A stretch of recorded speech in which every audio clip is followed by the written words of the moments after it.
Terima kasih kalau hari ini saya diberikan kesempatan, ruang, dan waktu untuk memaparkan bagian dari perjalanan pengalaman kehidupan saya. Namun jauh sebelumnya, terlebih dahulu saya panjatkan rasa hormat dan puji syukur kepada Tuhan yang Maha Pengasih dan Maha Penyayang. Karena hanya berkat rahmat, nikmat, dan hidayahnya saja, semuanya ini bisa saya sampaikan di hadapan saudara sekalian. Pada tahun 1989, saya masuk ke sebuah pondok pesantren mendalami ilmu syariat Islam. Kemudian pada tahun 1992, saya pindah di pondok Thariqah untuk memperdalam ilmu kerohanian. Terus tahun 1996, saya memperdalam ilmu kegaiban di salah satu pulau yang dikenal cukup rawan dan menyeramkan. Akhirnya pada tahun 1997, saya mendapat tugas mengemban misi untuk mensiarkan agama Islam. Dan waktu itulah kami berambisi sekali untuk mengislamkan orang-orang Kristen. Kenapa sasaran kami tertuju kepada orang-orang Kristen? Sebab yang pertama, agama Kristen merupakan ancaman yang sangat membahayakan bagi kehidupan generasi Islam yang akan datang. Yang kedua, ajaran agama Kristen merupakan lawan bebuyutan yang terang-terangan bertentangan dan menjungkir balikan akidah iman orang Islam yang berasaskan ketauhidan atau keesaan Allah Subhanahu wa Ta'ala. Di manakah letak pertentangan dan di manakah letak kontradiksi pernyataan iman orang Islam dan iman orang Kristen? Saya ajak saudara-saudari yang terkasih untuk bersama-sama saya membaca dan membuka kitab Al-Quran supaya saya tidak dituding asal bunyi atau asbun. Pertentangan yang pertama, masalah dogma Trinitas atau Tritunggal, yaitu Allah Bapa, Allah Anak, Allah Roh Kudus. Hal ini dikecam keras oleh Al-Quran. Laqad kafara alladziina qalu innallaha salisu salasa wa ma min ilahin illa ilahum wahid, yang artinya sesungguhnya kafirlah orang-orang yang mengatakan bahwasanya Allah salah satu dari yang tiga. Padahal sekali-kali tidak ada Tuhan selain Tuhan yang Esa. Quran Surat Al-Maidah ayat yang ke-73. Dengan demikian disebut kafir kalau ada orang yang mengatakan Allah itu tiga. Sebab iman orang Islam menegaskan bahwa Allah itu Esa. Qul huwallahu ahad. Katakanlah dialah Allah yang Maha Esa. Quran Surat Al-Ikhlas ayat yang pertama. Pertentangan yang kedua, agama Kristen mengajarkan bahwa Allah itu mempunyai anak yang disebut dengan istilah anak Allah. Hal ini disangkal keras oleh Al-Quran. Lam yalid wa lam yulad. Dia Allah tidak beranak dan tidak pula diperanakan. Quran Surat Al-Ikhlas ayat yang ketiga disambung dengan ayat berikut ini. Rabbina matakhadda sahibata wala walada. Tuhan tidak beristri dan Tuhan tidak beranak. Quran Surat Al-Jin ayat yang ketiga.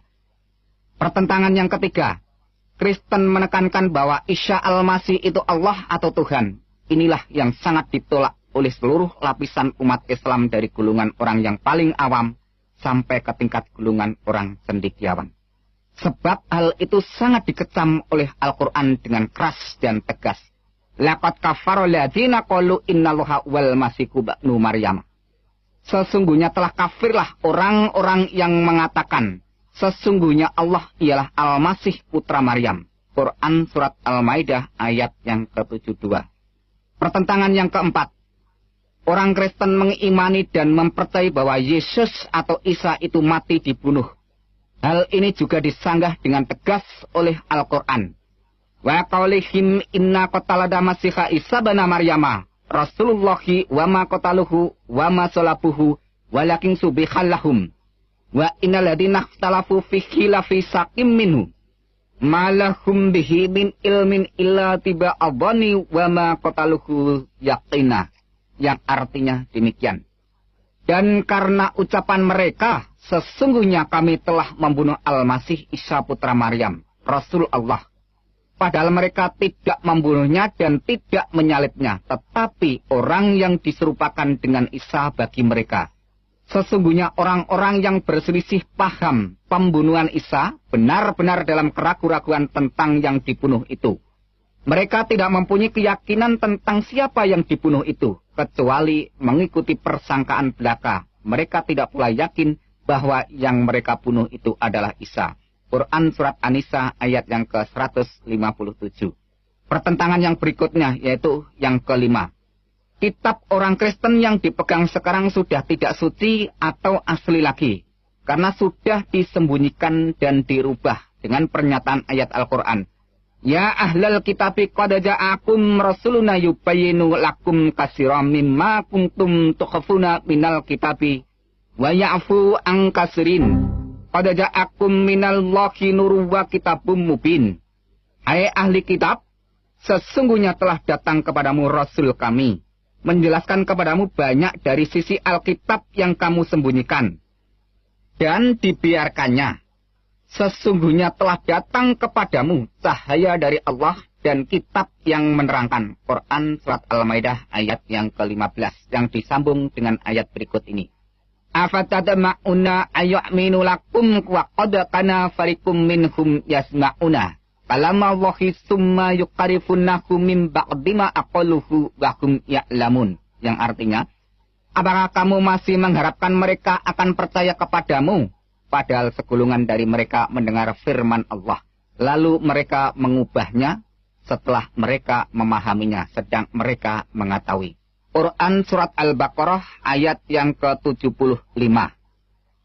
Dengan pernyataan ayat-ayat yang sudah saya ucapkan tadi, dengan dukungan penjelasan Injil Barnabas yang pada waktu itu saya baca sebagai rujukan, di mana kesimpulan penjelasan Injil Barnabas mengatakan bahwa yang disebut atau dikatakan Mesias, yaitu penyelamat, itu adalah Kanjeng Nabi besar Muhammad Shallallahu Alaihi Wasallam.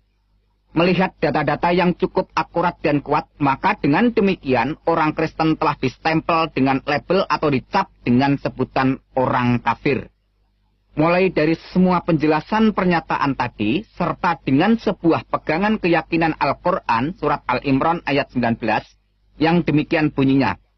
Inna dina indallahi Islam. Sesungguhnya agama di sisi Allah hanyalah Islam. Dengan kata lain, hanya agama Islam yang diridhoi Allah. Hanya agama Islam yang dibenarkan Allah. Maka, semua agama selain Islam tidak benar. Dengan demikian, semua pengikut agama selain Islam orangnya disebut kafir. Melihat kenyataan seperti itulah saya merasa kasihan terhadap orang-orang yang memegang keyakinan ajaran iman kekristenan, yang menyembah Nabi Isa Al-Masih sebagai Allah yang Maha Pengasih, Allah yang Maha Pengampun dosa, Allah yang menyelamatkan umat manusia. Padahal ajaran agama Islam mengatakan Allah itu mukhalafatuhu lil khawatisi, yaitu wujudnya tidak serupa dengan makhluknya. Mengapa Isa Al-Masih dianggap sebagai Allah yang kelihatan? Sangat mengherankan. Sebodoh itukah semua orang Kristen? Begitu buta mata hati rohani semua umat Kristen di dunia ini. Sungguh kasihan benar kalau orang Kristen semua nanti mati dimasukkan ke penjara api neraka jahanam. Maka dari itu saya berambisi sekali untuk menjelaskan keimanan Islam kepada orang-orang Kristen supaya tidak menyimpang jauh imannya. Tetapi ketika saya membaca sebuah majalah rohani orang Kristen, di situ saya temukan penjelasan seorang pendeta yang menguraikan tentang keesaan Tuhan yang diambil dari Ulangan 6 ayat yang keempat yang demikian bunyinya. Shema Yisrael Yahweh Elohinu Yahweh Echad. Yang artinya, dengarlah hai orang Israel, Tuhan itu Allah kita, Tuhan itu Esa. Demikian waktu itu saya baca. Ternyata orang Kristen sendiri tidak mengimani bahwa Allah itu tiga.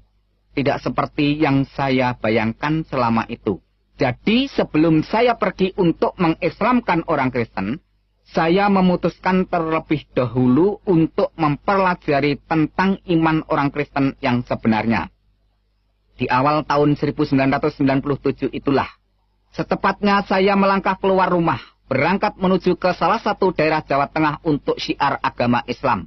Dengan sasaran langsung terjun campur dan berbaur ke rumah orang Kristen untuk mendialogkan keyakinan, keimanan, dan kebenaran ilahi yang hakiki.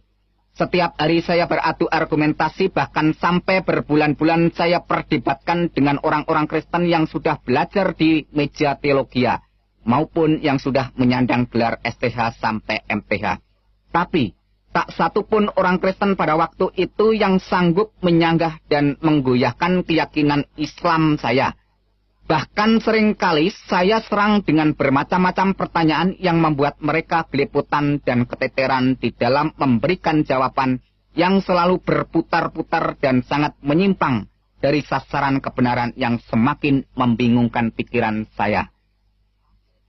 Namun, sampai suatu hari saat saya habis sholat duhur, saya memonitor dan memantau dari kejauhan jalannya ibadah orang-orang Kristen. Saya berpikir lucu, aneh, sangat menggelikan pakai nyanyian-nyanyian, tepuk tangan, dan tangis-tangisan. Saya malah dibuat bertambah kebingungan bercampur keheranan dan penasaran. Setelah tangisnya pada reda, semua orang bergiliran mengucap syukur dengan suara yang keras. Di situ sungguh-sungguh saya perhatikan atas semua yang diucapkan dan kedengaran di dalam telinga saya, semua lafal kata yang diucapkan sama. Seingat saya demikian kata-kata bunyinya. Ya Tuhan, kami mengucap syukur atas kasih karunia keselamatan yang telah Tuhan anugerahkan kepada kami. Kata-kata inilah yang terus terngiang-ngiang siang dan malam di dalam telinga saya. Akhirnya menjadi bahan perenungan untuk pertimbangan dan perhatian. Di dalam perenungan, saya menemukan sebuah kesimpulan bahwa semua orang Kristen sudah menerima anugerah keselamatan.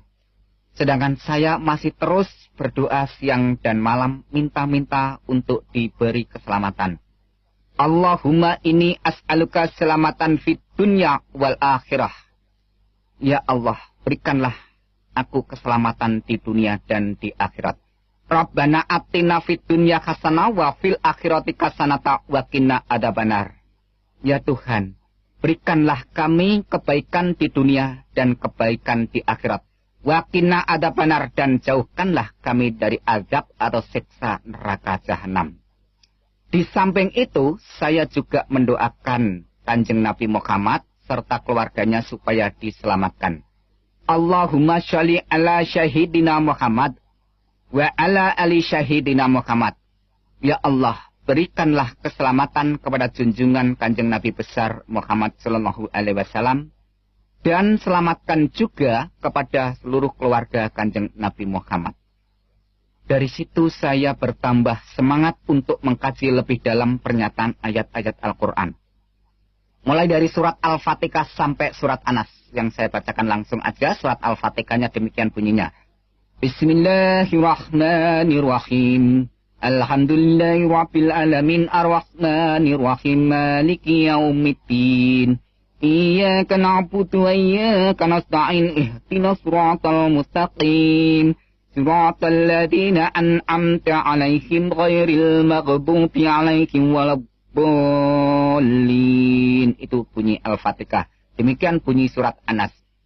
Bismillahirrahmanirrahim. Qul a'udzu birabbin nas, malikin nas, ilahin nas, min syarril waswasil khannas, alladzi waswisu fi sudurin nas minal jinnati wan nas. Itu bunyi surat An-Nas. Nah, perlu saudara ketahui, di mana penekanan surat Al-Fatihah terletak pada ayat yang kelima dan yang keenam. Yang mana manusia diperintahkan untuk menyembah dan meminta pertolongan hanya kepada Allah saja, supaya manusia diberi hidayah atau petunjuk oleh Allah, jalan yang lurus. Iyyaka na'budu wa iyyaka nasta'in, ihdinas siratal mustaqim. Iyyaka na'budu wa iyyaka nasta'in. Hanya kepadamulah kami menyembah dan hanya kepadamulah kami mohon pertolongan. Pertolongan apakah yang saya minta ini? Ihdinas siratal mustaqim. Tunjukilah kami ke jalan yang lurus. Di manakah jawaban mengenai tentang permohonan atau permintaan supaya saya diberi petunjuk jalan yang lurus itu? Maka pada waktu itu saya buka-buka pernyataan ayat-ayat Al-Quran. Dan akhirnya saya temukan jawaban permohonan saya mengenai tentang permintaan diberi jalan yang lurus. Wa innahu la'ilmu lisya'ati fala tamtaruna biha wa tabi'uni hadha siratum mustaqim. Wa innahu la'ilmu lisya'ati. Dan sesungguhnya Isa benar-benar memberikan pengetahuan tentang hari kiamat. Fala tantaruna biha, dan jangan ragu-ragu tentang hari kiamat itu. Wa tabi'uni hadha siratum mustaqim. Dan ikutlah aku, inilah jalan yang lurus. Itu artinya. Yaitu di dalam surat Az-Zukhruf ayat yang ke-61. Jadi jawaban yang saya mohon terletak di sini bahwa saya minta diberi petunjuk jalan yang lurus. Ihdinas siratal mustaqim. Tunjukilah kami ke jalan yang lurus. Dijawab oleh Allah dalam pernyataan surat Al-Zukhruf ayat yang ke-61 yang berbunyi, Wattabi'uni hadas siratum mustaqim. Ikutlah aku, inilah jalan yang lurus. Ya, Allah sudah memberikan jawaban kepada saya untuk memberikan petunjuk jalan yang lurus, yaitu ikutlah aku, inilah jalan yang lurus. Wattabi'uni hadas siratum mustaqim. Tapi yang menjadikan suatu perenungan dan menjadikan suatu penekanan untuk saya pertimbangkan dalam pernyataan ayat ini, yaitu kata-kata wa innahu la ilmu lisya'ati. Dan sesungguhnya Isa itu benar-benar memberikan pengetahuan tentang hari kiamat. Sungguh ini menjadikan suatu perenungan bagi saya. Siapa sebenarnya Isa itu? Menurut laporan Al-Quran diterangkan bahwa Isa itu benar-benar memberi pengetahuan tentang hari kiamat. Padahal kalau menurut pernyataan surat Al-Luqman ayat yang ke-34 demikian bunyinya. Innallaha indahu ilmu lisya'ati wa nudazzilu khais. Yang artinya sesungguhnya Allah hanya pada sisinya sajalah pengetahuan hari kiamat itu. Dengan kata lain bahwa pengetahuan tentang hari kiamat itu hanya Allah yang mengetahui. Dengan lain kata, hanya Allah yang tahu tentang hari kiamat. Tetapi mengapa Isa juga mengetahui tentang hari kiamat? Pada saat itu saya bertanya-tanya. Lalu siapakah sebenarnya sosok manusia yang bernama Isa Al-Masih itu? Akhirnya terus saya buka-buka ayat Al-Quran. Sebenarnya siapa Isa Al-Masih itu? Dan akhirnya saya temukan jawabannya dalam surat Al-Imran ayat yang ke-45 yang demikian bunyinya. Isqalatil malaikatu ya Maryamu innallaha yubasyiruki bi kalimatin min husmuhul masiku Isa banu Maryama. Wajihan fit dunya wal akhirah wa minal muqarrabin. Isqalatil malaikatu, ketika malaikat berkata kepada siapa? Ya Maryam, hai Maryam. Apa perkataannya malaikat ini kepada Maryam? Innallaha yubasyiruki. Sesungguhnya Allah memberikan kegembiraan dalam apa yang diberikan kepada Allah ini. Bi kalimatin minhus, dengan kalimat yang darinya. Minhusmuhul masihu Isa banu Maryama. Namanya Al-Masih Isa putra Maryam. Wajihang fit dunya wal akhirah, yang terkemuka di dunia dan di akhirat.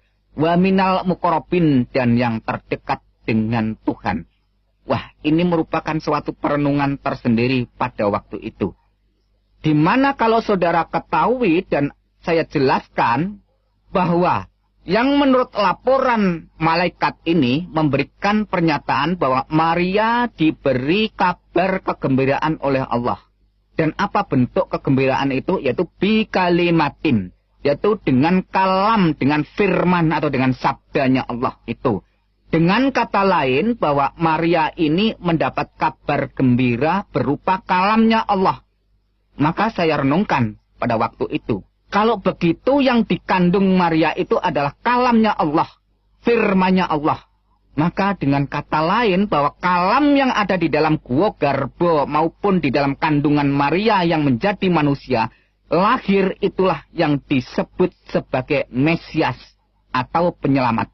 Dengan kata lain saya jelaskan sekalian bahwa kalam yang menjelma menjadi manusia atau kalam yang menjadi manusia itu melakukan karya penyelamatan, maka dia disebut Al-Masih. Karena dia sebagai penyelamat, maka dia disebut dengan kata lain terkemuka di dunia dan di akhirat. Itulah yang saya renungkan pada waktu itu. Akhirnya saya terus bertanya-tanya. Sebenarnya siapakah Isa ini? Kalau menurut keterangan dan menurut pengakuan setiap orang percaya maupun orang yang beragama apa saja bahwa hanya Allah lah yang mempunyai kedudukan kehormatan tertinggi di dunia dan di akhirat. Orang yang mempunyai kekuasaan terkemuka di dunia dan di akhirat itu hanya Allah. Tetapi kenapa Isa ini dinyatakan dan dilaporkan serta disaksikan bahwa Isa itu punya kedudukan terkemuka di dunia dan di akhirat? Padahal menurut pernyataan ayat Al-Quran yang jumlahnya ribuan itu, tidak ada seorang nabi pun atau rasul pun bahkan sampai malaikat pun dinyatakan oleh Al-Quran terkemuka di dunia dan di akhirat, kecuali hanya Isa Al-Masih putra Maryam. Siapakah sebenarnya Isa ini? Akhirnya saya buka-buka terus dan akhirnya saya temukan jawabannya di dalam surat An-Nisa ayat 171 yang saya ambil poinnya saja. Innamal masihu Isa bin Maryam Rasulullah wa kalimatu alqaha ila Maryam wa ruhu minhu. Yang artinya, sesungguhnya Al-Masih Isa putra Maryam itu adalah utusan Allah dan kalimatnya yang disampaikan kepada Maryam dan roh darinya. Di sini ada kata-kata sesungguhnya Al-Masih Isa putra Maryam itu adalah utusan Allah. Pengertian utusan Allah setelah saya renungkan dengan penerangan firman Tuhan, maka kata utusan ini adalah kalam yang menjadi manusia atau firman yang menjadi manusia melakukan karya penyelamatan, menyelamatkan umat manusia, maka itu disebut istilah utusan. Maka dengan kata lain bahwa firman yang menjadi manusia melakukan karya penyelamatan atau penebusan atau pembebasan supaya manusia itu tidak masuk neraka, maka dia disebut utusan Allah. Dengan kata lain bahwa pribadi sosok oknum Isa Al-Masih itulah yang dijadikan alat oleh Allah untuk melakukan karya penyelamatan. Maka dengan demikian Isa disebut utusan Allah. Dan di situ diterangkan juga bahwa dia adalah kalamnya atau kalimat Allah dan roh dari Allah itu sendiri. Maka kalau kita renungkan dengan dalam-dalam bahwa Isa Al-Masih yang ada di dalam kandungan Maryam itu adalah rohnya Allah atau kalamnya Allah. Jadi bukan hasil hubungan dari siapapun, melainkan langsung dinyatakan oleh Al-Quran bahwa Isa itu adalah kalamnya Allah dan rohnya Allah. Kalau kita lihat lebih dalam bahwa semua manusia mulai dari Adam dan sampai sekarang dan seterusnya, bahwa semuanya itu dijadikan dari tanah atau bahasa Arabnya sol-sol. Maka lain dengan pernyataan Al-Quran mengenai tentang Isa Al-Masih ini, yaitu terjadi atau muncul dengan pernyataan kalam maupun rohnya Allah. Maka dengan demikian terus saya renungkan lebih dalam. Dari situ bisa saya simpulkan bahwa ayat di atas tadi yang saya bacakan menyatakan bahwa Isa Al-Masih itu utusan Allah. Isa Al-Masih itu firman Allah. Isa Al-Masih itu roh Allah. Ayat itu juga didukung hadis Sahih Bukhari nomor 1496. Dan hadis Anas bin Malik halaman 72 yang demikian bunyinya. Isa fa'inahu Rasulullah wa kalimatuh. Isa itu sesungguhnya roh Allah dan kalam Allah. Wah, Isa itu adalah roh Allah dan kalam Allah. Ini merupakan suatu kesaksian seseorang yang tidak bisa diragukan karena yang bersaksi, yang menyatakan dan menerangkan ini adalah Kanjeng Nabi Muhammad SAW itu sendiri. Oleh sebab itu terus saya renung-renungkan. Dan di samping itu, saya juga membaca pernyataan hadis Sahih Muslim dan hadis Sahih Bukhari yang mengatakan demikian. Waladi nafsi biadihi la yusikana ayang dilafiku mubanu maryama hakam mamuksiton. Demi Allah yang jiwaku di tangannya, kata Muhammad. Sesungguhnya telah dekat masanya Isa anak Maryam akan turun di tengah-tengah kamu. Dia akan menjadi hakam mamuksiton, akan menjadi hakim yang tegak atau hakim yang adil atau hakim yang lurus. Yaitu bisa saudara baca di hadis Sahih Muslim nomor 127 atau hadis Sahih Bukhari nomor 1090. Kembali timbul sebuah pertanyaan lagi di dalam hati saya pada waktu itu. Siapakah sebenarnya Isa Al-Masih itu? Karena kalau menurut pernyataan di dalam Al-Quran bahwa Allah itulah hakim yang seadil-adilnya. Alaihissallahu bi'ahamil hakimin. Bukankah Allah hakim yang seadil-adilnya? Yaitu Quran surat At-Tin ayat yang ke-8. mengapa Isa al-Masih dinyatakan dan disaksikan baik itu Al-Quran maupun Kanjeng Nabi Muhammad sendiri sebagai hakim yang seadil-adilnya. Dengan demikian, kalau kita renungkan, tidak ada seorang nabi, rasul, bahkan malaikat pun yang dinyatakan oleh Al-Quran maupun disaksikan oleh Kanjeng Nabi sebagai hakim yang adil kecuali Isa al-Masih putra Maryam. Ya, kalau kita renungkan dan kita hayati dari awal sampai akhir bahwa Isa al-Masih itu adalah Roh Allah, Kalam Allah. Isa al-Masih itu adalah terkemuka di dunia dan di akhirat. Isa al-Masih itu adalah hakim yang adil. Dan Isa al-Masih itu mengetahui tentang hari kiamat.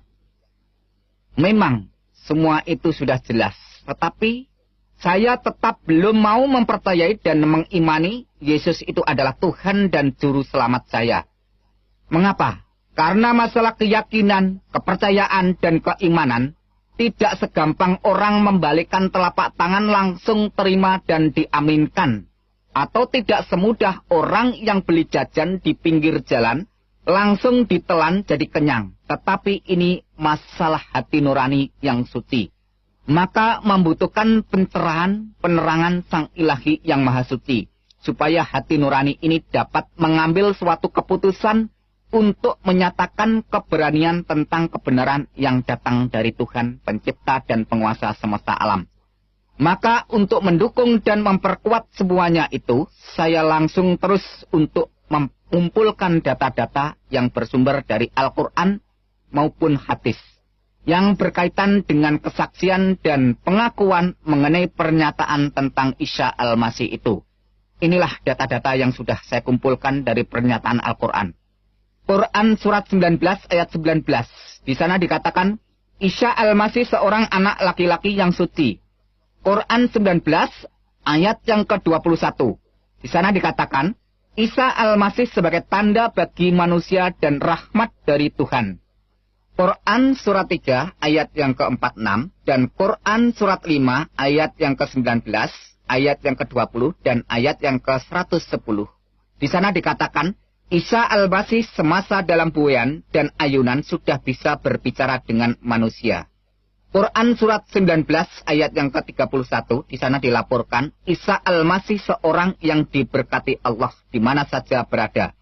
Quran surat 3 ayat yang ke-49 dan Quran surat 5 ayat yang ke-110, di sana diterangkan bahwa Isa membuat burung, menyembuhkan orang buta sejak lahir, menyembuhkan penyakit sopak atau lepra atau kusta, dan menghidupkan orang mati. Wah, ini luar biasa, perlu saudara renungkan. Dan data berikutnya, Quran surat 3 ayat yang ke-45, Isa adalah kalam Allah, terkemuka di dunia dan di akhirat. Quran surat 4 ayat 171, Isa al-Masih utusan Allah, kalam Allah dan Roh Allah. Quran surat 21 ayat yang ke-91 dikatakan, Isa dan ibunya dijadikan tanda yang besar bagi semesta alam. Dan data-data hadis yang saya kumpulkan, yaitu hadis Sahih Bukhari nomor 1496. Di sana diterangkan, Isa itu utusan Allah, kalam Allah, Roh Allah. Hadis Sahih Bukhari nomor 1090. Di sana dikatakan, Isa akan turun menjadi hakim yang adil. Hadis Anas bin Malik halaman 72. Di sana dikatakan, Isa Roh Allah dan kalam Allah. Hadis Sahih Muslim jilid 1 halaman yang ke-74. Di sana dikatakan, Isa adalah Imam Mahdi dan hakim yang adil. Hadis Ibnu Majah di sana melaporkan tidak ada Imam Mahdi selain Isa putra Maryam. Dengan bahasa Arab, La Mahdiya illa Isa banu Maryama. Itu bahasa Arabnya. Dengan dukungan dan pernyataan beberapa ayat-ayat Al-Quran dan hadis, perasaan saya seperti disinari dengan pancaran terang kebenaran untuk terus melangkah menuju jalan keselamatan. Tetapi ada satu hal yang membuat saya berat melangkah untuk berjalan terus menuju ke puncak keputusan. Apa itu? Yaitu masalah amal yang selama ini sudah saya kumpulkan sejak dari awal dengan jerih payah ibadah yang melelahkan dan memakan kurun waktu yang cukup panjang. Sebab menurut ajaran agama Islam, apabila orang itu sudah murtad atau keluar dari agama Islam, segala amal ibadahnya akan musnah terhapus. Padahal, bekal untuk menuju kehidupan kekal harus disertai dengan banyak amal. Dari sini saya kembali dihantui perasaan takut, khawatir, keraguan, kebimbangan, dan kebingungan. Saya lantas terus kembali buka-buka kitab hadis maupun kitab Al-Quran. Pada saat saya membuka hadis Sahih Muslim, ada suatu pernyataan hadis yang menjelaskan tentang masalah amal. Yang demikian bunyinya. Ang Jabir qala sami'tum Nabiya sallallahu alaihi wasallam. Ya qalu, la yudakhilu ahadam minkum amaluhul jannah. Wala yujiruhu minan nar. Wala ana. Illa birahmatin minallah. Yang artinya, dari Jabir radhiyallahu anhu katanya, dia mendengar Nabi Shallallahu Alaihi Wasallam bersabda, bukan amal seseorang yang memasukkannya ke surga atau melepaskannya dari neraka. Termasuk juga aku, kata Kanjeng Nabi. Lantas bagaimana? Illa birahmatin minallah, kecuali dengan rahmat Allah. Hadis Sahih Muslim nomor 2412 sampai 2414. Dengan kata lain saya simpulkan bahwa hadis tadi menerangkan bahwa seseorang itu masuk neraka atau masuk surga bukan ditentukan oleh amal, melainkan illa birahmati minallah, kecuali dengan rahmat Allah. Dan Al-Quran pun juga menyatakan dengan jelas, yaitu Quran surat 44 ayat yang ke-40 sampai ke-42 yang demikian bunyinya. Inna yaumal fasli mikatuhum ajma'in. Sesungguhnya hari keputusan atau hari kiamat itu adalah waktu yang dijanjikan bagi mereka semuanya. Dilanjutkan ayat berikutnya. Yaumal la yuqni maulan maulan syai'in walahum yungsarun. Yang artinya, yaitu hari yang seorang karib tidak dapat memberi manfaat kepada karibnya sedikit pun. Dan mereka tidak akan mendapat pertolongan. Dan dilanjutkan ayat berikutnya. Illa ma rahimallahu innahu huwal azizur rahim. Yang artinya, kecuali orang-orang yang diberikan rahmat oleh Allah. Sesungguhnya dialah yang maha perkasa lagi maha penyayang.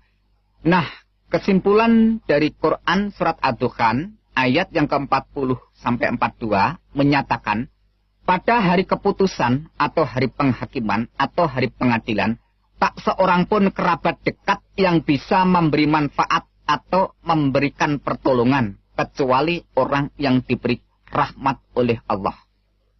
Ternyata setelah saya renungkan, menurut pernyataan Quran surat 19 ayat 21, bahwa Isa itulah yang dijadikan tanda bagi manusia dan sebagai rahmat dari Allah.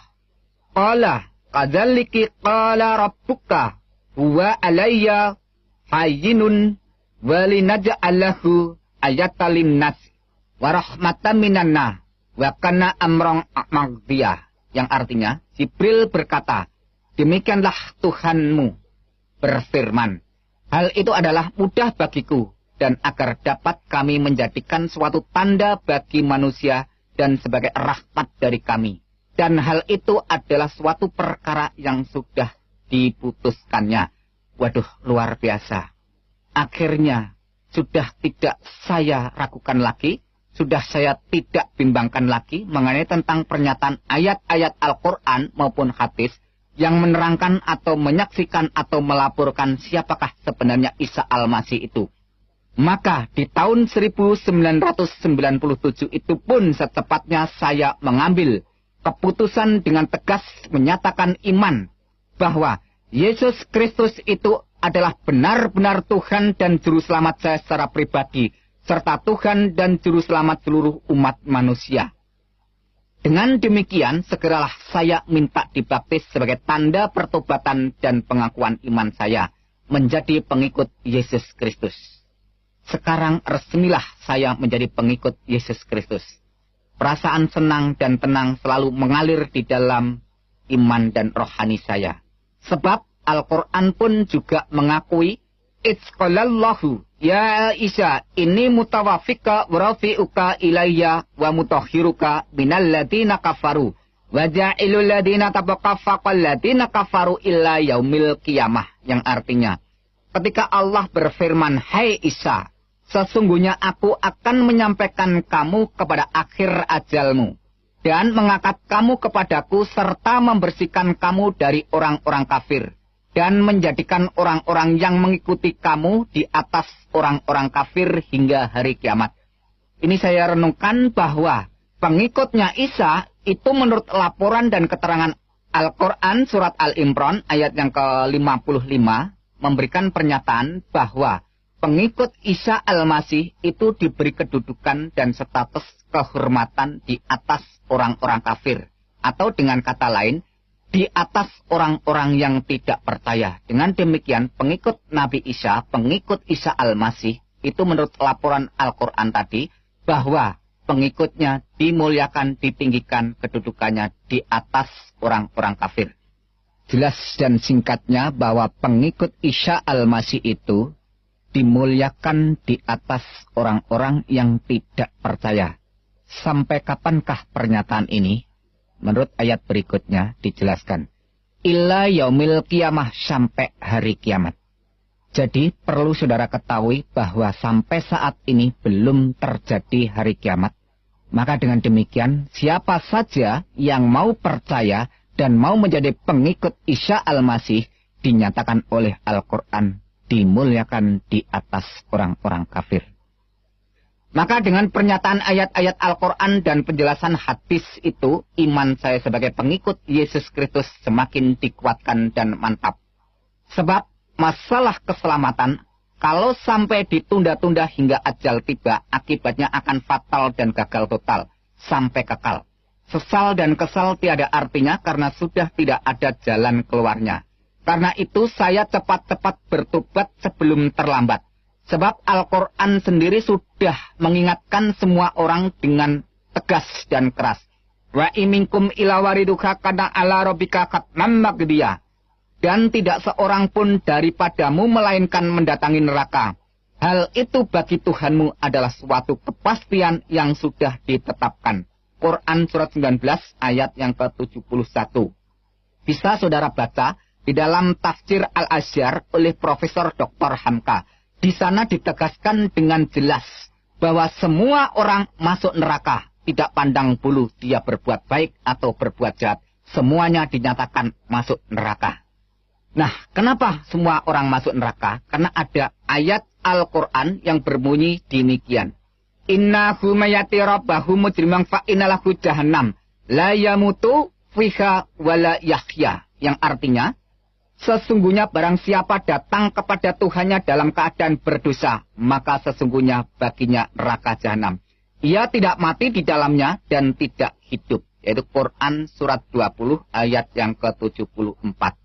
Nah, dengan kata lain bahwa setiap orang itu kalau ada dosa menghadap Tuhan, maka baginya adalah neraka jahanam. Di sana tidak diterangkan dosa besar atau kecil, berat atau ringan, asal manusia itu sudah berbuat dosa, maka akibatnya adalah neraka jahanam kalau sampai datang di hadapan Tuhan. Setelah saya pelajari di dalam Alkitab bahwa Yesus itu mati untuk menanggung dosa umat manusia. Dan di situ setelah 3 hari bangkit kembali.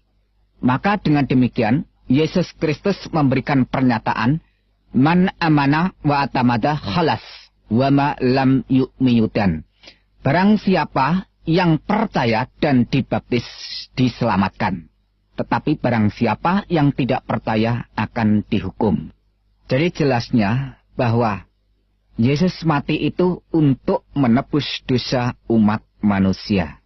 Tetapi yang menjadikan suatu perenungan bahwa selama itu saya tidak mengakui kalau Isa atau Yesus itu mati.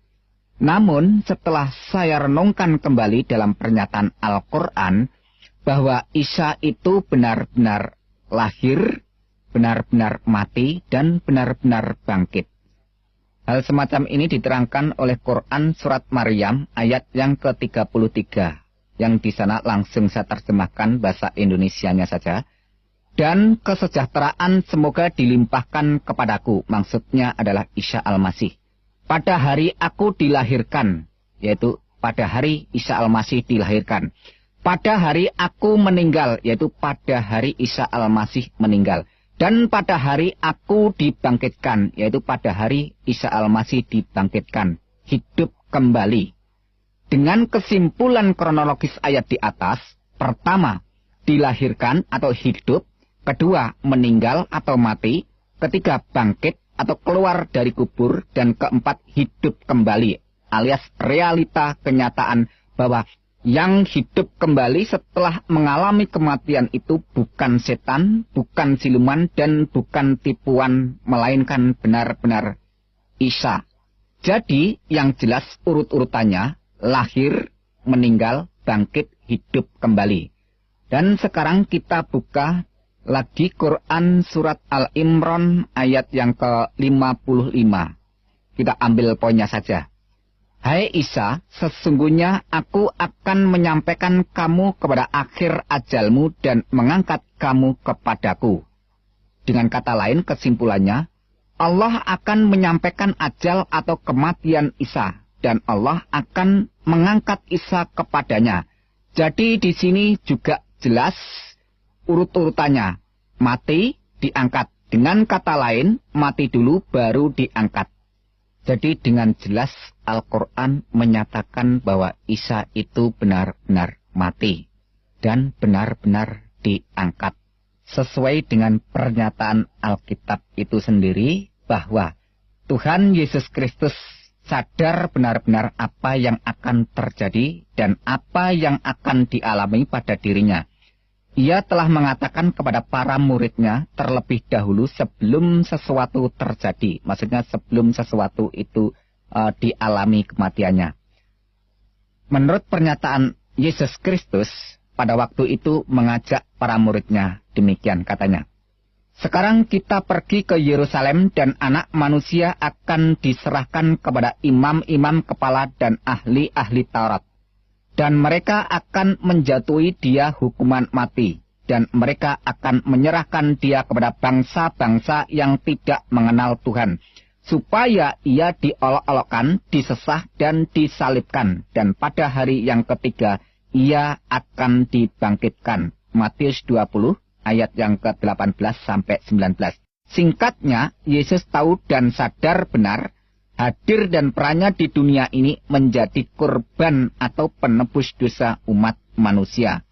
Dirinya itulah korban yang sesungguhnya, bukannya korban binatang seperti kambing atau domba, lembu atau sapi. Itu sudah tidak ada gunanya, tidak ada artinya sama sekali. Makanya orang Kristen sekarang tidak perlu ikut-ikutan tata cara upacara penyembelian korban binatang semacam itu. Kalau ada orang Kristen sekarang masih ikut-ikutan hal semacam itu, berarti tidak menghargai dan menghormati bahkan menghina korban yang sejati Tuhan Yesus Kristus itu sendiri. Ingat pernyataan Tuhan Yesus Kristus dalam perjamuan malam. Ambillah, makanlah, inilah tubuhku. Minumlah kamu semua dari cawan ini, sebab inilah darahku. Darah perjanjian yang ditumpahkan bagi banyak orang untuk pengampunan dosa. Matius 26 ayat 26 sampai 28. Dengan demikian, percaya iman sepenuh kepada Tuhan Yesus Kristus, orang itu hidupnya dijamin dengan pasti masuk surga.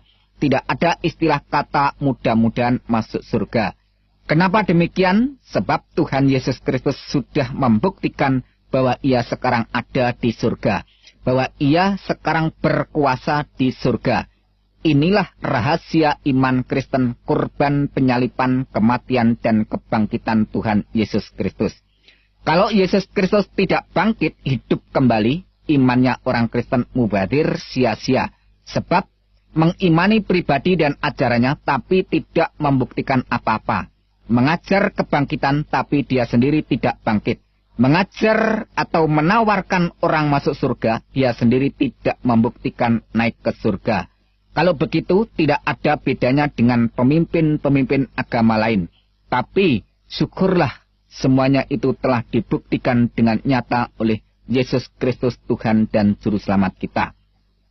Sebab, yang sangat penting telah kusampaikan kepadamu, yaitu apa yang telah kuterima sendiri bahwa Kristus telah mati karena dosa-dosa kita, sesuai dengan kitab suci.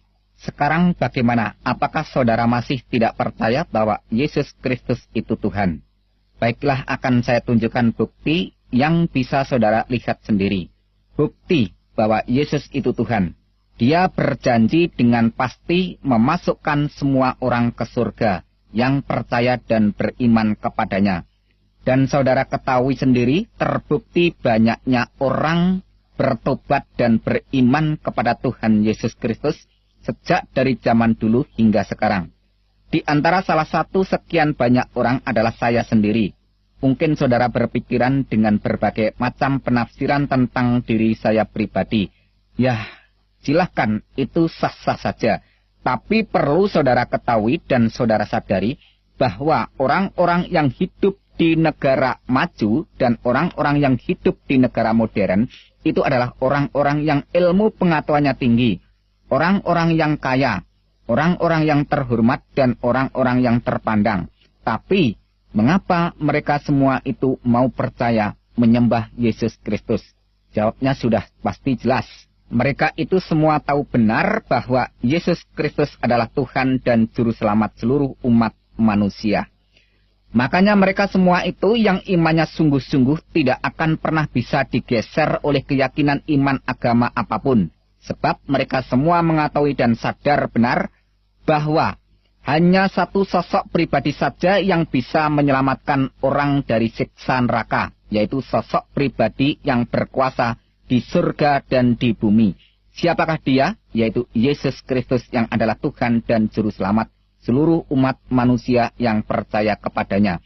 Jadi Tuhan Yesus Kristus itu bukan milik orang yang beragama Kristen saja, melainkan milik semua umat manusia yang percaya kepadanya. Bagaimana kalau ada orang yang nekat tetap tidak mau percaya? Apakah orang itu akan selamat? Dalam hal ini Tuhan Yesus Kristus menjawab dengan tegas, Man amana wa atamada kholas wa ma lam yu'miyudan. Siapa yang beriman dan dibaptis selamat, dan siapa yang tidak percaya dihukum. Markus 16 ayat yang ke-16. Jadi masuk surga atau masuk neraka bukan berdasarkan orang itu sudah berbuat baik, melainkan tindakan dan tanggapan iman seseorang itu kepada sosok pribadi yang berkuasa di surga dan di bumi, yaitu Tuhan Yesus Kristus.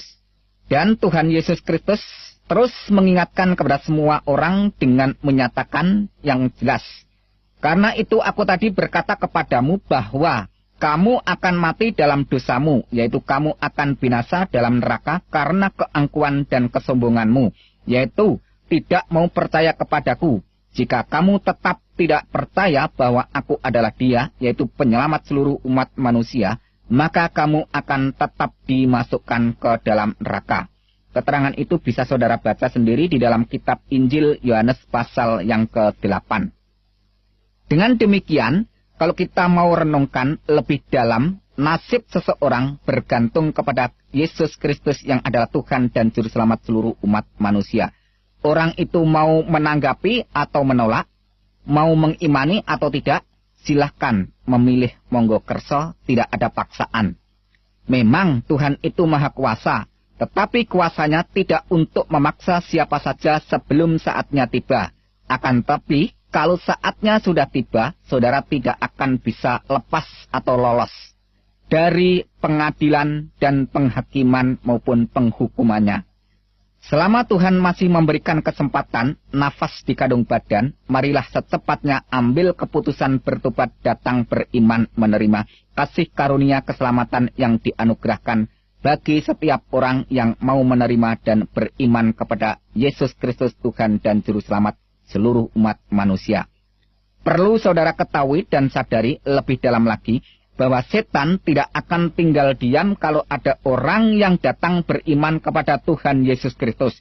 Dan setan paling tidak senang kalau ada orang yang mengakui, mengimani dan menyebut Yesus Kristus itu adalah Tuhan dan Juru Selamatnya. Sebab bagi setan merupakan kegagalan yang sangat fatal untuk mencari pengikut sebanyak-banyaknya orang, untuk menemani setan di tempat neraka jahanam. Ya, kalau ada pemikiran di dalam benak hati saudara bahwa saya adalah orang yang tersesat dan menyesatkan banyak orang karena mengajak beriman dan percaya kepada Tuhan Yesus Kristus, dan terbukti nanti bahwa Yesus Kristus itu bukan benar-benar Tuhan dan Juru Selamat umat manusia, maka saya adalah orang yang nanti siap pertama kali dilempar ke dalam lautan api neraka. Saya adalah orang yang siap dimasukkan ke dalam neraka jahanam lebih dahuluan. Tetapi, kalau saudara tetap nekat tidak mau percaya kepada Tuhan Yesus Kristus, ya terserah. Tidak masalah, itu hak saudara semua untuk menolak atau menerima. Akan tetapi tunjukkan bukti keberanian dan ketidakpercayaan saudara terhadap Tuhan Yesus Kristus. Katakan secara langsung ucapan saudara kepada Tuhan Yesus Kristus. Hai Yesus Kristus yang disembah oleh semua orang Kristen. Jika benar Engkau adalah Tuhan, jika benar Engkau berkuasa, tunjukkan kekuasaanmu di hadapanku. Ambil kesehatanku, ambil seluruh keluargaku, ambil seluruh harta benda kekayaanku. Ambil seluruh kebahagiaanku dan ambil seluruh kehormatanku. Kalau memang saudara berani, ulangi berkali-kali pernyataan ini.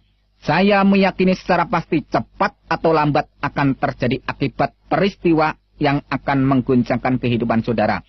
Perlu saudara ketahui dan sadari kalau terjadi sesuatu cepat-cepatlah bertobat sebelum terlambat. Ya, masalah iman bukan karena ilmu pengetahuan, bukan karena ikut-ikutan dan juga bukan karena warisan keturunan. Tetapi iman adalah rahasia Tuhan yang dikaruniakan kepada semua orang yang mau menanggapi dan mengimaninya. Maka orang itu akan merasakan dan mengetahuinya secara pribadi. Seperti kata pepatah yang mengatakan, malam yaduk alam ya'rif. Barang siapa yang belum merasakan, maka orang itu belum mengetahuinya. Maka untuk mengetahuinya, kita harus merasakan, artinya kita harus bertindak melaksanakan iman yang sudah dikaruniakan Tuhan. Sekian kesaksian dan penjelasan dari saya. Kalau ada kesalahan, mohon maaf yang sebesar-besarnya. Tapi kalau semua ini jadi berkat, bersyukurlah kepada Sang Juru Selamat Tuhan Yesus Kristus. Di dalam kitab Injil Yohanes pasal 14 ayat yang ke-6, Yesus memberikan pernyataan, Akulah jalan dan kebenaran dan hidup. Tidak seorang pun datang kepada Bapa kalau tidak melalui aku. Dan tidak ada nama lain di bawah kolong langit ini selain nama Yesus Kristus yang bisa menyelamatkan umat manusia. Maka dengan pernyataan ini secara tegas bahwa Yesus itulah Sang Juru Selamat, jadi tidak perlu didoakan supaya dia selamat. Justru dia menawarkan siapa saja yang mau percaya kepadanya maka akan diselamatkan. Dan dijamin secara pasti karena Yesus Kristus sendiri sudah menyatakan bukti dengan konkret saat ini ada di surga. Dan hal semacam itu tidak perlu diragukan karena Al-Quran sendiri mengakui bahwa Isa Al-Masih ada di sisi hadirat Allah. Dengan kata lain bahwa Isa Al-Masih sekarang ini ada di surga. Oleh sebab itu, marilah renungkan dan marilah kita benar-benar mau dan benar-benar mengimani bahwa dialah Sang Juru Selamat seluruh umat manusia. Sekarang saya ingin menjelaskan kesalahan yang sering menjadi kesalahpahaman. Yang pertama, kesalahpahaman di dalam menyikapi tentang dogma atau ajaran Trinitas, Tritunggal, yaitu tentang ajaran Bapa, Anak, dan Roh Kudus. Karena adanya pernyataan Al-Quran yang berkata, sesungguhnya kafirlah orang-orang yang mengatakan bahwasanya Allah salah satu dari yang tiga. Quran Surat Al-Maidah ayat 73. Perlu diketahui, ratusan tahun sebelum Al-Quran turun, orang Kristen yang Alkitabiah sudah menyalahkan paham ajaran Trinitas semacam itu. Sebab yang dikatakan Al-Quran Surat Al-Maidah 73 adalah paham ajaran tentang Trinitas duniawi substansi trideis relasi biologis. Saudara bisa baca sendiri Quran Surat 6 ayat 101 dan Quran Surat 72 ayat 3. Ayat-ayat itu menyalahkan kalau Allah itu dianggap mempunyai istri lantas beranak. Quran Surat 5 ayat 75 menyatakan bahwa Isa dan ibunya itu adalah manusia biasa yang makan dan minum. Quran Surat 23 ayat 91. Ayat itu menyatakan kalau ada Tuhan yang lain pasti terjadi rebutan saling mengalahkan untuk menguasai ciptaannya. Sudah saya katakan bahwa ajaran Trinitas model begitu sudah ditentang iman orang Kristen lebih duluan sebelum Al-Quran menentangnya. Sebab dogma Trinitas ketiga ilahiyah Alkitabiah adalah Bapa, Anak, Roh Kudus, di mana kata Bapa juga berbicara masalah Allah, kata Anak juga berbicara masalah Allah, kata Roh Kudus juga bicara masalah Allah. Jadi ketiganya tetap eksis berbicara tentang Allah, bukan membicarakan tentang ciptaan yang dituhankan, di mana kata Bapa berbicara tentang hakikat atau ausia oknum pribadi yang wajibul wujud, yang wajib ada keberadaannya. Kata Anak bicara tentang firman Allah yang nuzul atau turun menjadi manusia, yang melaksanakan karya keselamatan, menghapus dosa, dan membebaskan bagi orang-orang berdosa. Kata Roh Kudus berbicara tentang rohnya Allah, yang berdiam di dalam diri orang-orang yang beriman kepada Tuhan Yesus Kristus untuk memimpin, membimbing, dan memampukan orang-orang itu supaya mentaati dan melaksanakan segala perintahnya. Apakah kalau ada orang yang beriman tentang ketiga hal semacam itu dikatakan syirik, musyrik, atau kafir? Bukankah Al-Quran juga memberikan pernyataan tentang adanya Allah, tentang adanya firman Allah, dan tentang adanya roh Allah? Ingat dan catat bahwa roh Allah atau Roh Kudus bukanlah malaikat Jibril. Di dalam Alkitab maupun di dalam Al-Quran, malaikat Jibril tidak pernah memperkenalkan dirinya adalah Roh Kudus atau roh Allah. Kesimpulannya, bahwa iman semua orang Kristen sejak dulu sampai sekarang hingga yang akan datang tetap berpedoman bahwa Tuhan itu Esa. Shema Yisrael Yahweh Elohinu Yahweh Echad, bahasa Arabnya. Isma ya Israel, Rabbu ilahuna Rabbu Ahad. Dengarlah, hai Israel, Tuhan itu sesembahan kita, Tuhan itu Esa. Silahkan baca sendiri Ulangan 6 ayat 4, Markus 12 ayat 29. Dengan demikian, orang Kristen lebih duluan beriman dan menyembah Tuhan yang Esa daripada pernyataan Al-Quran, yang ratusan tahun baru menyerukan Qul huwallahu ahad. Katakanlah dialah Allah yang Maha Esa. Quran Surat Al-Ikhlas ayat pertama. Jadi pengajaran tentang Bapa, Anak, dan Roh Kudus bukanlah mengimani Allah itu jumlahnya 3 seperti aliran paganisme penyembah beberapa berhala yang dikecam Quran Surat An-Najm. Tetapi iman orang Kristen memberikan pengajaran yang lebih dalam tentang pernyataan keesaan Tuhan. Jelasnya dogma Trinitas, Bapa, Anak, dan Roh Kudus mengajarkan keesaan Tuhan yang lebih dalam, sehingga orang itu lebih paham mengenal Tuhan yang Esa, karena Tuhanlah yang memperkenalkan dirinya. Inilah yang disebut teologi tingkat tinggi atau ilmu ketuhanan yang sangat dalam. Sekarang pernyataan iman Kristen tentang anak Allah yang sering disalahpahamkan pengertian dan penafsirannya oleh orang Islam. Karena adanya pernyataan Al-Quran yang mengatakan Allah tidak beranak dan tidak diperanakan. Quran Surat Al-Ikhlas ayat 3. Tuhan kami tidak beristri dan dia tidak beranak. Quran Surat Al-Jin ayat yang ketiga. Bagaimana dia mempunyai anak padahal dia tidak mempunyai istri. Quran Surat Al-An'am ayat 101. Iman orang Kristen yang Alkitabiah lebih duluan menolak paham iman semacam itu. Di mana ayat-ayat Al-Quran tadi kalau saudara teliti kembali menolak pernyataan anak Allah dalam konteks jasmaniah. Pengajaran tentang anak Allah semacam itu akan membingungkan semua orang, bahkan Al-Quran sendiri ikut keheranan dengan bertanya, bagaimana dia mempunyai anak padahal dia tidak mempunyai istri. Quran Surat Al-An'am ayat 101. Jadi anggapan Al-Quran pengertian kata anak Allah adalah anak secara jasmaniah, yaitu anak yang lahir karena Allah itu beristri. Pernyataan semacam itu kalau ditujukan kepada iman orang Kristen, salah total dan salah besar. Di mana kata anak Allah dalam Alkitab bukan dalam pengertian anak secara jasmaniah, tetapi total non-duniawiyah. Juga bukan dalam arti biologis jasmani, tetapi anak terjadi secara adi kodrati maha supranatural, yaitu kejadian seorang manusia yang asal mulanya adalah kalam Allah yang masuk di dalam rahim kandungan Maryam. Silakan baca dan teliti lebih jeli Quran Surat 3 ayat 45 dan Quran Surat 4 ayat 171. Isa Al-Masih itulah Satu-satunya manusia di dunia yang DNA-nya atau genetikanya langsung dari zat Allah, yaitu kalamnya Allah. Maka malaikat Jibril melaporkan bahwa dia adalah anak yang suci. Quran surat 19 ayat 19.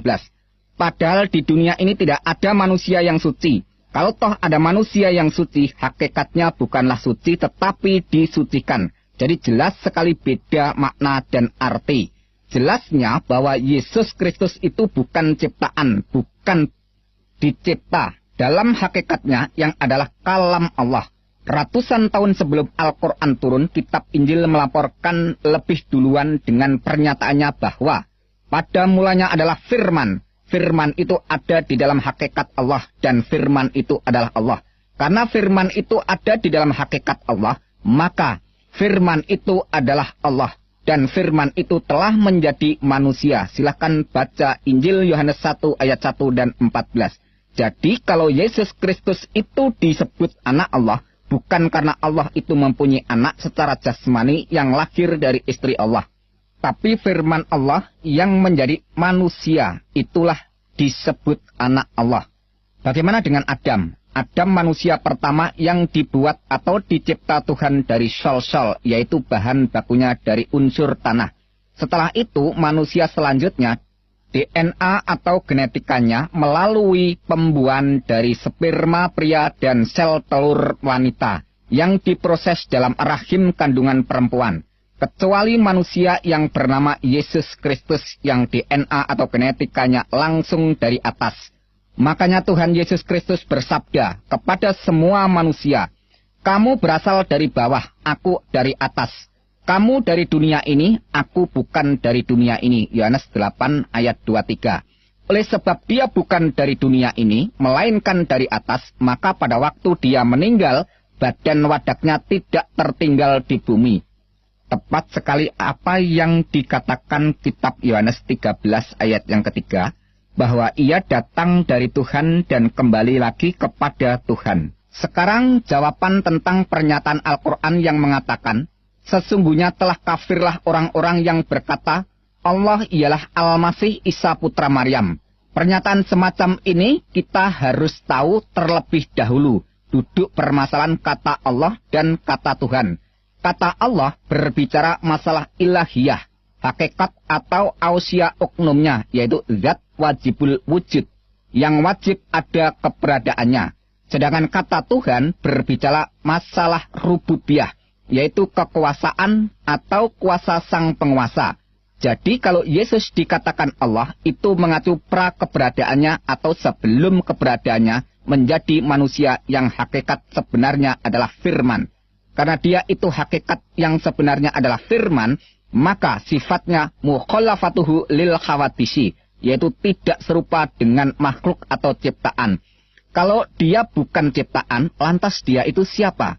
Dia adalah firman Allah yang menjadi manusia. Pada mulanya adalah firman. Firman itu di dalam hakikat Allah dan firman itu adalah Allah. Ingat dan catat bahwa firman itu adalah Allah. Lantas pernyataan ayat berikutnya menerangkan bahwa firman itu telah menjadi manusia. Yohanes 1 ayat 1 dan 14. Dan Quran surat 3 ayat 45, Quran surat 4 ayat 171, Al-Masih Isa putra Maryam itu adalah kalam Allah. Bahkan Rasulullah Muhammad SAW memberikan kesaksian bahwa Isa itu sesungguhnya roh Allah dan kalam Allah. Bisa saudara baca sendiri hadis Anas bin Malik dan hadis Sahih Bukhari 1496. Jadi jelas sekali baik Alkitab, Al-Quran dan hadis, ketiganya menyatakan bahwa Yesus Kristus atau Isa Al-Masih sebelum jadi manusia adalah kalam Allah. Sedangkan menurut kitab Injil Yohanes 1 ayat 1, firman Allah itu adalah Allah. Dan Yohanes 1 ayat 14 menerangkan bahwa firman itu telah menjadi manusia. Jadi Yesus Kristus disebut Allah karena dia adalah firman Allah. Sekarang kata Tuhan. Tuhan adalah kuasa atau kekuasaan sang penguasa. Seperti kalimat ini. Allahu Rabbul Alamin. Artinya Allah Tuhan alam semesta. Atau Allah adalah penguasa alam semesta. Jadi kata Tuhan itu berasal dari kata Rabb yang artinya penguasa. Sekarang hubungkan dengan pengakuan dan pernyataan Yesus Kristus. Kepadaku telah diberikan segala kuasa di surga dan di bumi. Jelasnya Yesus Kristus berkata, aku berkuasa di dunia dan di akhirat. Dan Al-Quran sendiri melaporkan bahwa Al-Masih Isa putra Maryam seorang terkemuka di dunia dan di akhirat. Quran surat 3 ayat 45. Dan Al-Quran banyak sekali melaporkan tentang kekuasaan Isa Al-Masih, di antaranya memberitahu tentang hari kiamat, menghidupkan orang mati, membuat burung dari tanah, menyembuhkan bermacam-macam penyakit yang parah. Dan masih banyak sekali Al-Quran melaporkan kuasa Isa yang melebihi seluruh para nabi dan seluruh para rasul mana saja. Silakan saudara baca, cek sendiri di dalam pernyataan ayat-ayat Al-Quran yang jumlahnya ribuan itu. Jadi yang disangkal Quran surat Al-Maidah ayat 72, wujud kemanusiaannya Isa Al-Masih, yaitu anak Maryam. Sebab Allah itu bukan anak Maryam. Allah itu ada sebelum segala sesuatu ada. Tepat sekali bahwa Tuhan Yesus Kristus sendiri juga berkata, aku adalah yang awal dan yang akhir. Jelasnya, segala sesuatu belum ada, Yesus Kristus sudah ada. Dan segala sesuatu tidak ada, Tuhan Yesus Kristus tetap ada. Karena dia itu Sang Maha Ada, Asyar Hayah, dan yang mengadakan segala sesuatu yang tidak ada menjadi ada. Maka dia berhak disembah dan wajib disembah. Kalau tidak malah berdosa. Sekarang masalah Alkitab yang sering dituding sudah tidak asli lagi karena sudah dirubah. Yang berdasarkan keterangan Quran surat 3 ayat 78, Quran surat 4 ayat 46, Quran surat 5 ayat 13, Quran surat 5 ayat 15, Quran surat 3 ayat 71, Quran surat 2 ayat 75, dan Quran surat 2 ayat 41 dan 42. Silakan saudara baca dan teliti sendiri bahwa semua yang dikecam dan disalahkan Al-Quran bukan kitabnya, melainkan orang-orangnya yang tidak setia melaksanakan ajaran Alkitab, bahkan sering mengajarkannya dengan kepalsuan dan kebohongan. Jelasnya, yang disalahkan Al-Quran bukan Alkitabnya, melainkan para pelakunya atau orang-orangnya.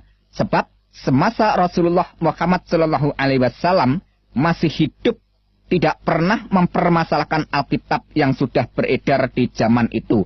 Dan juga tidak pernah melarang, menegur, dan mencegah siapa saja yang membaca Alkitab. Bahkan Al-Quran sendiri memerintahkan Alkitab itu dibawa dan dibaca. Quran surat 3 ayat 93. Pertanyaannya, kalau Alkitab itu sudah dirubah, mengapa Al-Quran malah menyuruh orang membawa dan membacanya? Seharusnya, kan Alkitab itu jangan dibawa dan dibaca karena sudah dirubah. Kalau Alkitab itu sudah dirubah, kenapa Allah masih menyuruh Muhammad bertanya kepada orang-orang yang membaca Alkitab? Quran surat 10 ayat 94. Logikanya, mestinya Allah harus melarang Muhammad jangan bertanya kepada mereka supaya tidak disesatkan karena kitabnya sudah dirubah. Pada saat Muhammad kembali ragu-ragu menerima Al-Quran, Allah juga menggunakan standar dasar Alkitab sebagai petunjuk dari Allah bagi Bani Israel. Quran surat 32 ayat 23.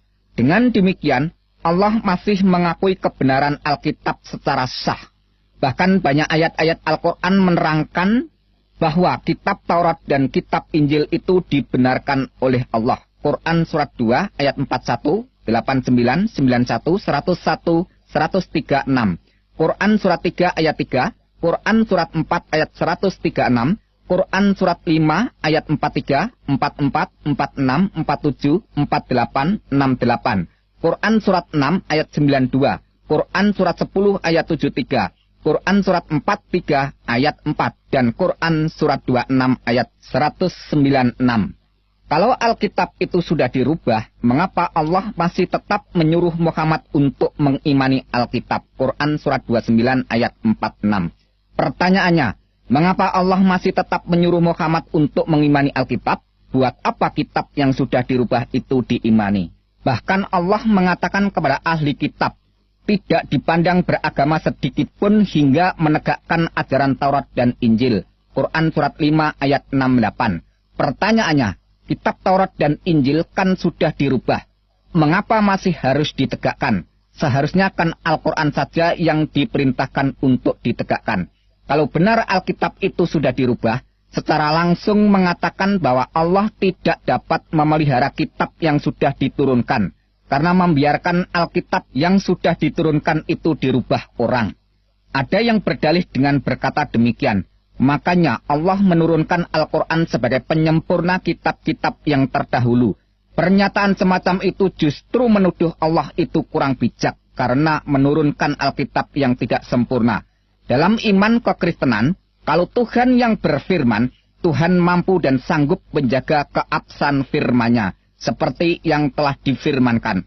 Langit dan bumi akan berlalu, tetapi perkataanku tidak akan berlalu. Markus 13 ayat 31. Rumput menjadi kering, bunga menjadi layu, tetapi firman Tuhan kita tetap untuk selama-lamanya. Yesaya 40 ayat 8. Tetapi firman Tuhan tetap untuk selama-lamanya. Inilah firman yang disampaikan Injil kepada kamu. 1 Petrus 1 ayat 25. Aku bersaksi kepada orang yang mendengarkan perkataan-perkataan nubuat dari kitab ini. Jika seorang menambahkan sesuatu kepada perkataan-perkataan ini, maka Tuhan akan menambahkan kepadanya malapetaka-malapetaka yang tertulis di dalam kitab ini. Dan jika seorang mengurangkan perkataan-perkataan dari kitab nubuat ini, maka Tuhan akan mengambil bagiannya dari pohon kehidupan, dari kota kudus, seperti yang tertulis di dalam kitab ini. Wahyu 22 ayat 18 dan 19. Jadi kesimpulannya bahwa Alkitab yang kita baca ini tidak ada yang dirubah. Tetap masih asli dan murni dari segi makna dan arti. Dan Alkitab yang kita baca ini pada hakikatnya tidak perlu mendapat pengakuan dan dukungan dari pernyataan Al-Quran. Karena Alkitab sudah sempurna. Apa yang akan disempurnakan lagi? Kalau saya mempergunakan ayat-ayat Al-Quran disebabkan karena memberikan jawaban kesalahpahaman. Kalau tidak ada kesalahpahaman, ya saya tidak akan mengutip ayat-ayat Al-Quran. Sekarang menjawab kematian Isa Al-Masih atau Yesus Kristus. Untuk membahas masalah ini, kita tidak boleh hanya mendengar informasi dari satu sisi. Sebab ini adalah kejadian fakta yang nyata. Tapi berbeda cerita antara Alkitab dan Al-Quran. Maka salah satunya harus ada yang membuktikan kebenarannya. Quran surat 4 ayat 157 melaporkan bahwa Isa tidak dibunuh dan disalib, melainkan orang yang diserupakan Isa. Tapi di sisi lain, Quran surat 19 ayat 33 memuat pernyataan Isa yang berkata, dan kesejahteraan semoga dilimpahkan kepadaku, pada hari aku dilahirkan, pada hari aku meninggal, dan pada hari aku dibangkitkan hidup kembali. Jadi jelasnya, Al-Quran melaporkan bahwa Isa itu dilahirkan, kemudian meninggal, lantas dibangkitkan, terus hidup kembali. Keterangan berikutnya Quran surat 3 ayat 55, Allah menyatakan dengan berfirman, hai Isa, sesungguhnya aku akan menyampaikan kepada akhir ajalmu dan mengangkat kamu kepadaku. Jadi jelasnya Allah menyatakan kematian Isa dulu baru mengangkat Isa kepadanya. Singkatnya, Isa mati dulu baru diangkat ke hadiratnya. Tapi mengapa Quran surat 4 ayat 157 itu mengatakan bahwa Isa tidak dibunuh dan disalib? Lantas ayat 158 mengatakan, tetapi Allah telah mengangkat Isa kepadanya. Sekarang renungkan pelan-pelan.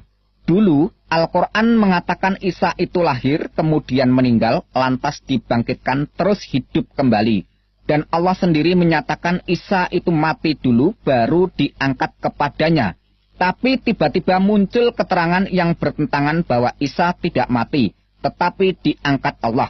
Pertanyaannya, kenapa Allah membiarkan berjuta-juta orang salah paham sampai 600 tahun kemudian baru diinformasikan bahwa yang mati itu bukan Isa, melainkan orang lain yang diserupakan Isa?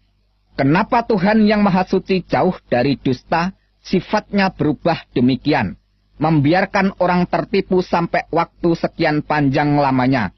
Kalau yang mati itu bukan Isa, melainkan orang lain yang diserupakan Isa, pertanyaannya, siapakah orang yang diserupakan Isa itu? Siapakah nama orang yang diserupakan Isa itu? Apakah yang mati itu tidak berkata bahwa dia bukan Isa?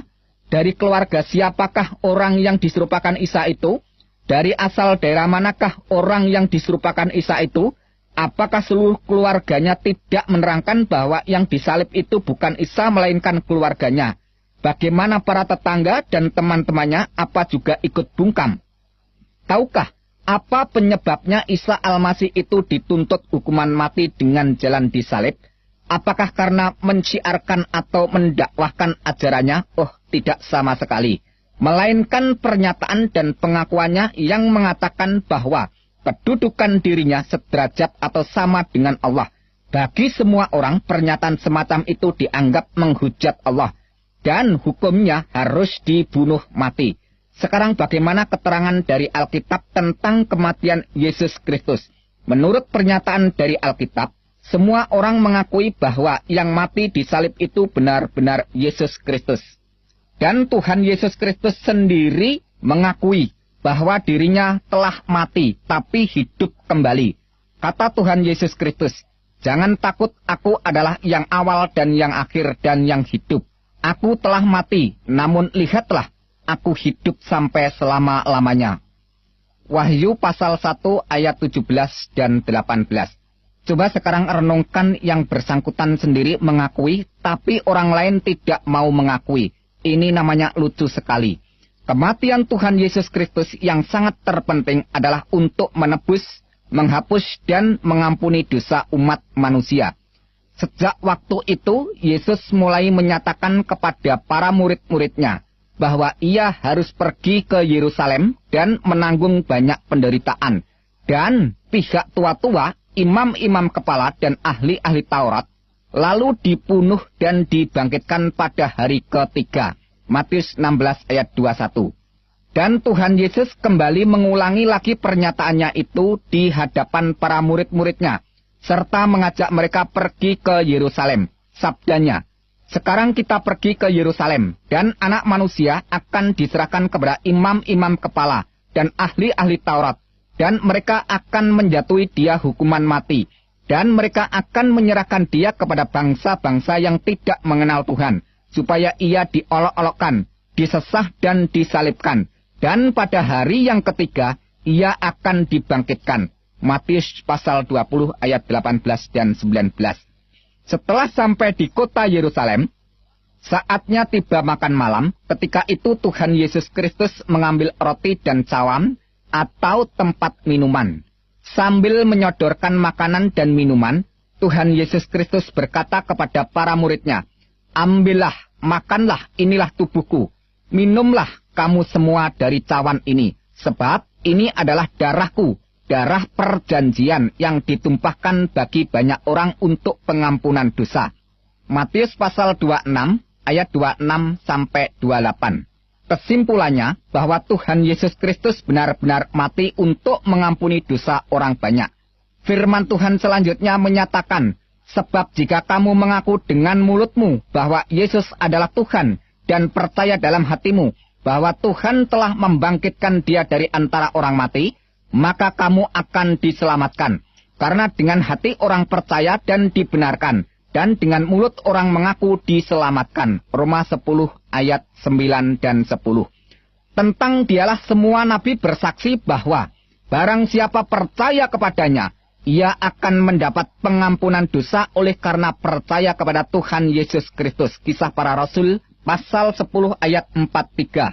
Dan di dalam Al-Quran surat Ali Imran ayat 55, Allah juga memberikan kesaksian tentang pengikut Isa Al-Masih yang demikian sebagian bunyinya.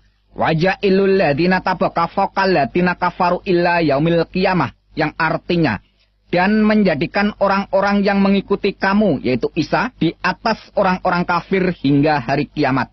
Oh, luar biasa, jelas sekali bahwa Allah memberikan status kedudukan para pengikut Isa di atas orang-orang kafir, atau memberikan kedudukan, kehormatan yang mulia di atas orang-orang yang tidak percaya. Sampai kapankah pernyataan itu berlaku? Ila yaumil qiyamah, sampai hari kiamat. Sedangkan hari kiamat sampai saat ini belum tiba.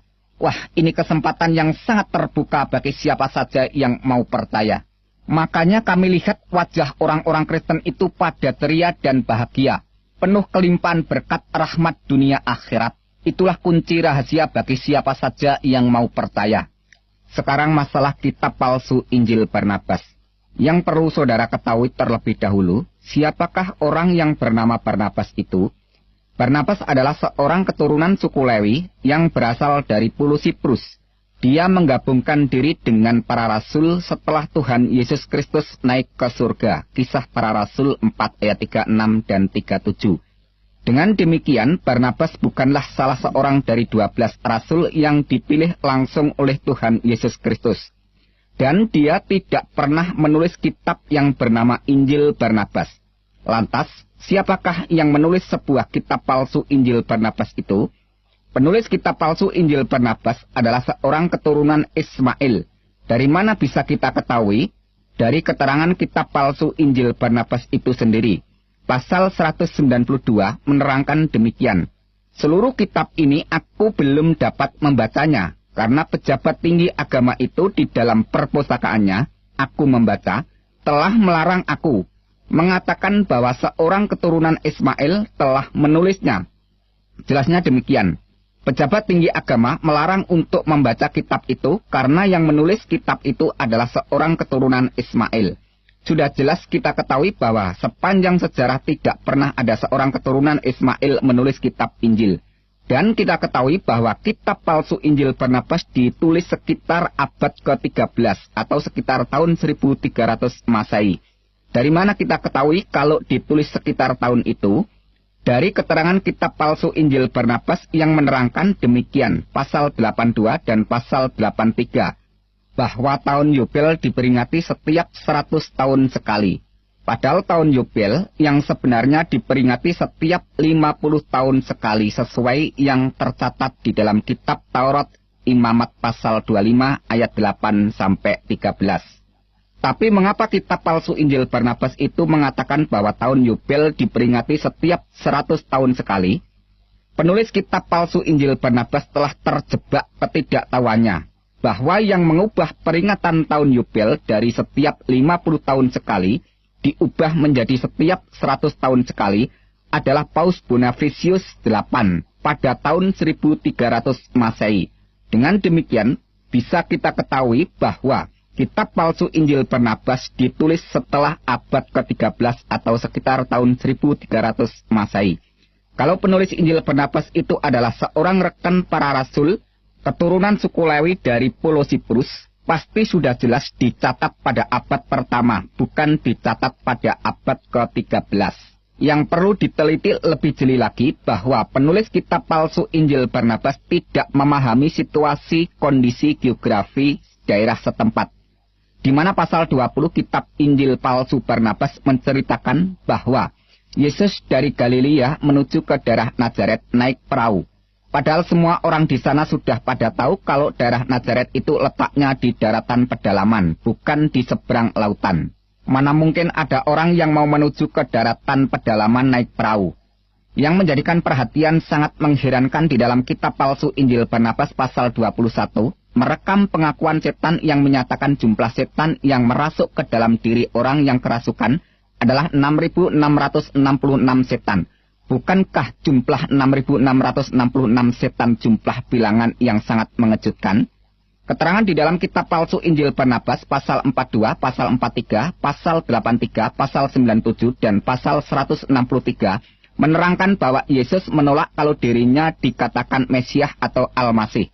Mesias atau Al-Masih yang sebenarnya adalah seorang pesuruh Allah yang bernama Muhammad. Pernyataan kitab palsu Injil Barnabas itu sangat bertentangan dengan keterangan Al-Quran yang mengatakan bahwa Al-Masih adalah Isa putra Maryam. Quran surat 3 ayat 45 dan Quran surat 4 ayat 171. Sekarang pertanyaannya, siapakah sebenarnya yang disebut Al-Masih di dalam Al-Quran? Yang benar keterangan dari Alkitab palsu Injil Barnabas atau keterangan dari Al-Quran? Sebab menurut kitab palsu Injil Barnabas yang dikatakan Al-Masih adalah Muhammad. Sedangkan menurut pernyataan Al-Quran, Al-Masih itu adalah Isa putra Maryam. Apakah keterangan kitab palsu Injil Barnabas yang tidak selaras dengan pernyataan Al-Quran itu masih tetap dipertahankan untuk dijadikan pegangan kebenaran? Sekarang masalah pernyataan Al-Quran yang mengatakan inna dina indallahil Islam, yang artinya sesungguhnya agama di sisi Allah hanyalah Islam. Dengan kata lain, sesungguhnya agama yang diridhoi di sisi Allah hanyalah Islam. Saya katakan pernyataan itu sah dan benar untuk imannya orang-orang yang beragama Islam. Tapi pertanyaannya, apakah kalau sudah beragama Islam pasti masuk surga? Bagi kami orang-orang Kristen, tujuan imannya bukanlah mencari agama yang benar. Tapi tujuan iman orang Kristen adalah keselamatan jiwa. Dan keselamatan itu sudah dikaruniakan Tuhan Yesus Kristus. Dalam firman-Nya mengatakan, Behasikem et taklid imunatekem et Yesuat nafsu tekem. Yang artinya, karena kamu telah mencapai tujuan imanmu, yaitu keselamatan jiwamu. 1 Petrus 1 ayat 9. Jadi tujuan iman orang Kristen bukan mencari agama yang benar, tetapi keselamatan jiwa. Karena hakikat kebenaran hanya terdapat pada Sang Maha Benar. Dalam sabdanya Tuhan Yesus Kristus berkata, Akulah jalan dan kebenaran dan hidup. Tidak ada seorang pun yang datang ke surga kalau tidak melalui aku. Jelasnya, tidak ada yang bisa datang ke surga melalui agama apa saja, kecuali melalui Sang Penguasa surga, yaitu Yesus Kristus. Dan di seluruh alam jagat raya ini, tidak ada yang dapat selamat dari hukuman neraka, kecuali diselamatkan oleh Sang Maha Penyelamat, yaitu Tuhan Yesus Kristus. Demikianlah keterangan dari saya, apabila di dalam saya menguraikan segala sesuatu pernyataan baik itu, melalui Al-Quran maupun melalui hadis dan Alkitab, apabila ada suatu kesalahan, saya mohon maaf yang sebesar-besarnya. Tetapi kalau semuanya ini menjadi berkat, mengucap syukurlah kepada Sang Juru Selamat, yaitu Tuhan Yesus Kristus. Baruch haba b'shem Adonai Yeshua HaMashiach. Diberkatilah orang yang datang dalam nama Tuhan Yesus Kristus. Haleluya. Amin.